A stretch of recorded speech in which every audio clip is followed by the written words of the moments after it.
من الشيطان الرجيم. بسم الله الرحمن الرحيم. لن تنالوا البر حتى تنفقوا مما تحبون وما تنفقوا من شيء فإن الله به عليم. قاضي سلورم فارقي بالکل دا ابتدائی اولنی آیت لن تنالوا البر چې د دې ځینه دا څلورمه پاره شروع کېږي او د سورې آل عمران 2 نمبر آیت دی. د دې آیت بعضې فایدې او مختصر غوندې تفسیر او وضاحت یو حده پورې پروني درس کې شوی و. مجموعي طور باندې په دې مذکوره آیت کې یو سوال جواب غوندې معلومیږي. هغه دا دی چې وړاندې آیاتونو کې د کافرو په قیامت کې خسران او غټ تاوان دا ذکر شو چې دې کافرو د دې دنیا د مال د وجې نه اسلام نه دی قبول کړی او د اسلام غوندې ښایسته دین یې پرېښودلی دی. د دنیا د مال او د جاه او دغه رنګې د ریاست او د کرسۍ او د دنیا د خواهشات او د مزو د وجې نه. نو ستا څه خیال دی چې سبا په قیامت کې دا کافر دا د الله دربار کې پیش شي او د مخې ته جهنم راوستلی شي او په ده باندې د اور فیصله وشي. الله سبحانه وتعالی وایي چې سبا په قیامت کې د دنیا مال خلاصه کې که دا ځمکه د سرو زرو ټوله ډکه شي او دغه رنګې دی په فدیه کې او په جرمانه کې ورکوي نو هېڅ کار به نه ورکوي، هېڅ پیدا به نه ورکوي. نو سوال دا راغلی چې دا مال ګینې تاسې مال لګول به نیک عمل به نه. الله وایي نه، مال لګول خو ډېر اوچت نیک عمل دی. د دې په وجه باندې انسان کامل نیکۍ ته رسېږي، د دې په وجه باندې انسان نیکوکار جوړېږي، جنت ته پرې رسېږي. د مال لګولو په وجه باندې انسان کې ښایسته اخلاق او خویونه راځي. غټه نیکي ده، لویه نیکي ده. دغه هغه ځای کې چې د کافر فدیه نه قبلېږي نو دا نقصان ده کړی دی چې دا مال یې بېځایه لګولی دی، بېځایه فدیه ورکوي. او هر چې د مؤمن دی نو دا خو په ځای باندې ځکه ایمان ورسره د دنیا کې مال لګولی دی. او دارنګې په دې آیاتونو کې په اهل کتابو یهودو نصاراو باندې ردم دی چې هسې دوی د نیکۍ غټې غټې دعوې کوي او ځان ته بار او نیکوکار وایي او وایي موږ د نیکۍ ټول هغه شکلونه را جمع کړي او حال دا دی چې مال د الله دپاره نه لګوي. د یهودو نصاراو چې دا پیغمبر نه منو او دغه رنګې اسلام کې نه داخلېدل نو دوی ویل هسې نه چې زموږ د دنیا تاوان ونه شي. الله وایي په دې دنیا څه کوئ، سبا په قیامت کې به بیا دړادړ دا پیسې به ورکوئ او الله سره به هر قسمه سودا ته رړئ او بیا به یې د الله نه قبلوي. نو دې آیاتونو کې دا ځینسازي ده. تاسو که خیال وکړئ د دې نه وړاندې الله سبحانه وتعالی د انفاق او د مال لګولو په باره کې ډېر تاکیدات ذکر کړل او دا هدایت یې ذکر کړو چې خبیث مال مه لګوئ، ولا تیمموا الخبیث. دا یې ذکر کړ چې بعضې مؤمنان داسې دي چې هغه شپه ورځ کې مال لګوي، شپې ورځې ته نه ګوري. نو دا آیت ګویا کې د دې انفاق تتمه ده او د مال د لګول په دې باندې بس خبره ختموي چې مال لګوئ نو په ټولو کې اعلی شی وګوره. داسې یو لیست ځان له جوړ کړه کاپۍ کې او ستا په ژوند کې چې کوم محبوب شیان دي. د دې داسې مثال دی لکه د یو سړي د چا سره عشق او محبت وي، مثلا د خپلې زوجین سره د یو چا سره نو چې کله ده ته یو ښه شی مخې ته راځي، کوم شی چې په ده باندې ښه لګېږي غالبا هغه خپل معشوقو دې ته ذهن ته راشي چې دا په هغه باندې پیرزو شي، دا مې هغه له ورکړی وی، دا هغه استعمال کړی وی چې زما نه خوشحاله شوی وی، زما هغه ته نمبرې جوړې شوې وي. نو دلته مثال دی چې کله ستا په ژوند کې کوم اعلی شی وي پکار دا ده چې تا ته رب العالمین مخې ته شي. د الله دپاره مال لګول دا د غیرت او د وفادارۍ تقاضا کوي. لن تنالوا البر هیڅ چېرې به تاسو حاصله نه کوي نیکي. یو معنی دا ده چې و به نه رسېږئ نیکۍ ته او حاصله به نه کوي.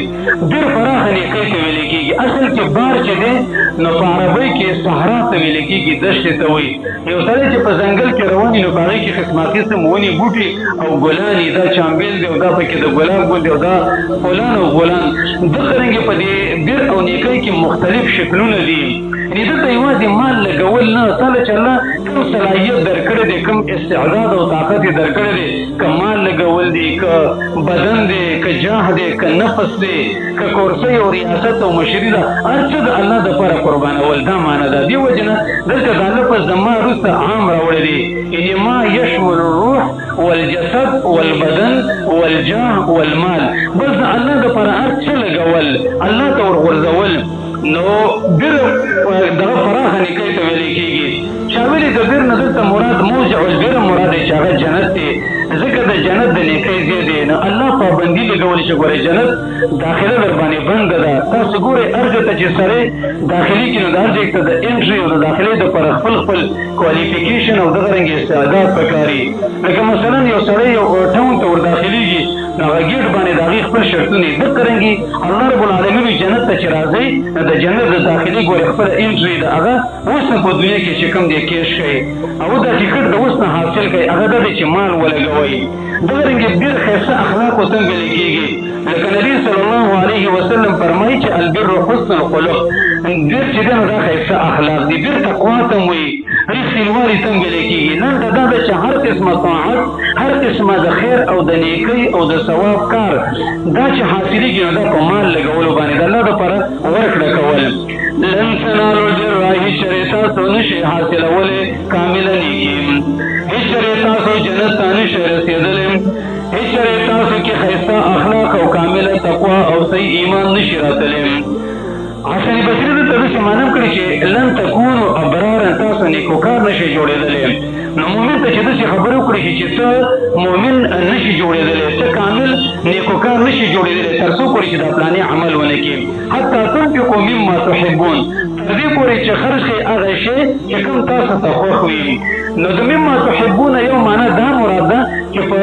دغه کې ژوند کې چې کوم دی مال لګول چې کله انسان ته په خپله ضرورتمند وي صحت کې وي کله په دې په ځوانۍ کې وي ځکه په دې ژوند کې ما ته ډېر ضرورت راځي عطا ویلي دي لن تنالوا شرف الدین والتقوى حتى تتصدقوا وانتم اشحاء تأملون الغیش وتخشون الفقر تاسو د دین هغه شرف عزت او دغه رنګې د دین چې کومه اعلی تقوا ده کامل ایمان دی دا هغې پورې نشئ حاصلولی تر څو پورې چې تاسو صدقه ونه کوئ په داسې حال کې چې خپله صحتمند دي په دې مال باندې بخل کوي او ډېر کارونه ته مخې ته یي زمونږ داسې طبیعت او مزاج دی تاسو وګورئ که چېرته یو سړي ته دې وویلې چې قرض را کروړ به ترې غواړي او ضرورتمند به یي یاره وایي را سره نشته دی او دغه رنګې که کله خوا کې سره پلازه خرڅېږي بیا کروړو روپۍ څه د هغې دپاره را پیدا شي یا بل یو سړي خبره کوله ویل ورور نه مې قسم مې په دې خبره باندې کو چې ورور نه مې قرض وکړو ویل راته ویلې چې نشته دی ویل ما ورته وویل چې هلکه به دغه زما اوسه چې کومه ځمکه شریکه ده نو بس دا زما یې څه خرڅ زه خرڅومه او دغه رنګې زما پیسو ته ضرورت دی ویل داسې به څوک به خرڅېدې ده نه اخلمه نو ګوره داسې حالت مطلب چې یو سړی هغه د رور دپاره چې کوم دی اوسره نه وي د خپلو خپلوانو دپاره قرض ورکول د هغې سره نیکي کول او چې کله د هغه نه ځمکه او جایداد اخلي د هغې ته چې کوم دی ښه تیارې ځمکه داسې حالت دی که د اسلام خبره راشي یا په جومات کې په مسجد کې یا په کونډو رونډو مسکینانو غریبانانو باندې هلته زمونږ 20 ضرورتونه چې کوم دی مخې ته راشي شیطان وي مه لګوه ستا خو هم ضرورت دی ښځه بچي دي خواهشات دي د پلانې ضرورت دی او چې کله دغه خبره شي د خواهشاتو په شاهجهان کې د واده خبره راشي بیا د واده لکو روپۍ چې کوم دی د نوم او د ناموس دپاره او د ځان ښودنې دپاره لګوي سلف په مبارک کې راځي وکانه السلف اذا احبوا شیئا جعلوه لله چې یو شي سره بې مینه شو هېڅ به د الله دپاره لګوه ول دا د الله دپاره ښایېږي چې د هغه دپاره یې ولګومه د دې وګوره د محبوب څیز د وجې نه انسان ته جنت ولې ملاویږي ولې د الله محبت حاصلېږي د دې وجه دا ده چې من احب شیئا غیر الله فقد بعد من الله بثلاثه اوجه څوک چې د الله نه ماسوا د غیر سره محبت وکړي که د مال سره که د هر شي سره د دې انسان او د الله په مابینځ کې 3 مراحل لرل دا سره د الله نه په 3 پړاوونو باندې لرې شو یو دا دی چې محبت الخلق یا محبت غیر الحق د الله نه ماسوا په مخلوق سره محبت وکړو اصل د محبت سنټر او مرکز او زی رب العالمین په کار چې هغه سره محبت کوي نه د مخلوق سره محبت هغه وکوي دا نقصان وکوم دوم دا د الشرک الخفي او نوع شرک په دې کې راغلی او دغه رنګې ایثار الخلق علی الخالق د مخلوق په خالق باندې چې کوم دی غوره کړو نو فاذا تصدق ذلك نزال ذلك البعد چې کله یو سړی صدقه وکړي نو په منځ کې چې دا کوم 3 پړاوونه دي دا هېڅ ختم شي دیو جنا حدیث دا معلومیږي وایي دا شمول خلک چې کوم دی جنتیان عیسی علیه السلام یو اثر کې راغلي دوی چې کله جنت ته ورداخلېږي 15 کنډاونه به کراس کړي لکه یو سړی چې ولاقې ته ورځي که نه فوجیانو 15 چیک پوسټه جوړ کړي د آرمي والانو پر چیک پوسټ باندې د هغه نه بېل بېل تپوس کېږي دغه رنګې یو سړی چې مالدار وي او جنت ته پوسټونه دي دا به د هغې نه تېرېږي نو هله به جنت ته ورداخلېږي چې د هغې تفصیل به په بل ځای کې کېږي وما تنفقوا من شیء هغه چې تاسو خرچه کوئ د څه څیز نه فإن الله به علیم الله وي بس ما ته پته ده الله په هغې باندې پوهه دی یعنې الله ته فوراً پته لګېږي دلته چې د مال ولګو هلته د په آخرت کې سکراب هغه میزان دی چې کوم دی بره دغه کېږي خېږي د دې د وجه نه دا خوبي او دا کمال صرف په هغه چا کې راته شي چې په چا کې واقع چې کوم دی رښتینې د صداقت سره ایمان وي چا کې چې رښتینوالی او دغه رنګې د سچا زړه هغه مؤمن وي دې وجه نه نبي علیه الصلاة وسلام فرمایلي دي تاسو رښتیا اختیار کوئ فإن الصدق یهدي إلى البر